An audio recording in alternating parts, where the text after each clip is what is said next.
Mesdames et messieurs, bonsoir et merci de nous retrouver pour ce rendez-vous informatif. À l'occasion de sa visite au Brésil le 23 mai 2024, le président Patrice Talon et son homologue brésilien Lula da Silva ont convenu de promouvoir une agriculture productive à haut rendement pour lutter contre la pauvreté.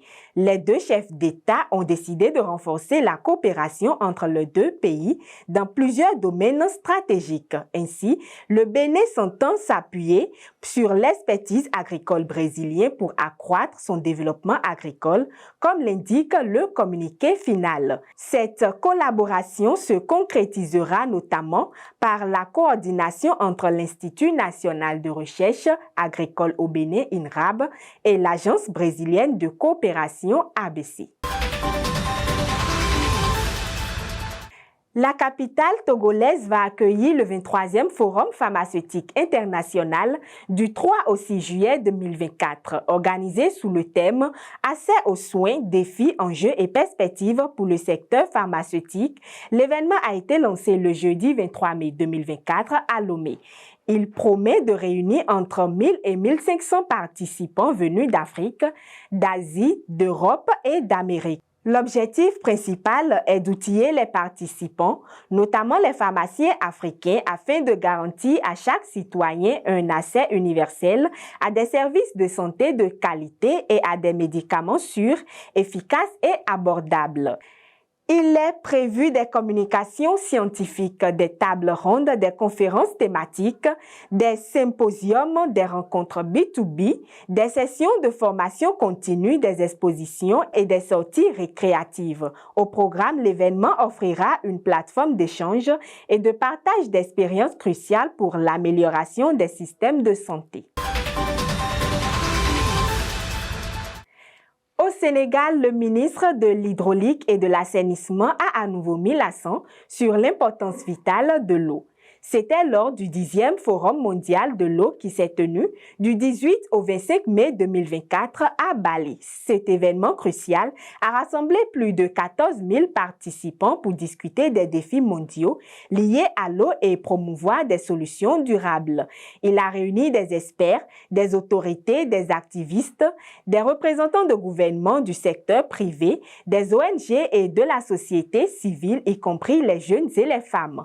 C'est un sommet mondial qui vise à aborder les défis mondiaux liés à l'eau et trouver des solutions durables pour l'avenir. Dans son allocution au forum, le ministre de l'Hydraulique et de l'Assainissement et leader de la délégation sénégalaise a non seulement rappelé la feuille de route de Blue Deal de Dakar, mais aussi l'élément fondamental de notre existence, de notre santé, de notre sécurité alimentaire et de notre développement socio-économique qui constitue l'eau. Toujours au Sénégal, la ministre des Pêches, des Infrastructures maritimes et portuaires, Dr Fatou Diouf, a mentionné au cours de la cérémonie d'ouverture d'une journée de réflexion sur le secteur qu'elle prend en charge l'importance de la certification. Cette journée de réflexion a été organisée par le syndicat des travailleurs des pêches et de l'aquaculture le 25 mai 2024. Selon l'autorité ministérielle, la certification est d'une importance cruciale parce qu'elle permet d'assurer la traçabilité du produit, mais également de le certifier depuis son origine jusqu'à sa destination finale. Pour elle, il est capital de montrer que les produits issus de la pêche qu'ils délivrent sont de qualité et respectent la réglementation nationale et internationale. Et pour finir, le Gabon, le Malawi ainsi que d'autres pays ont participé du 20 au 23 mai 2024 à la 91e édition de la Foire internationale de l'agriculture de Novi Sad en Serbie. En effet, cette foire est un salon professionnel réputé depuis des années, surtout dans le sud-est de l'Europe, pour sa capacité à rassembler plusieurs investisseurs, décideurs politiques et acteurs du monde agricole. Cette année, il y a eu plus de 1200 exposants de 40 pays, soit 10% de plus qu'en 2023 où ils étaient près de 1100 exposants venus de 26 pays et 125 000 visiteurs.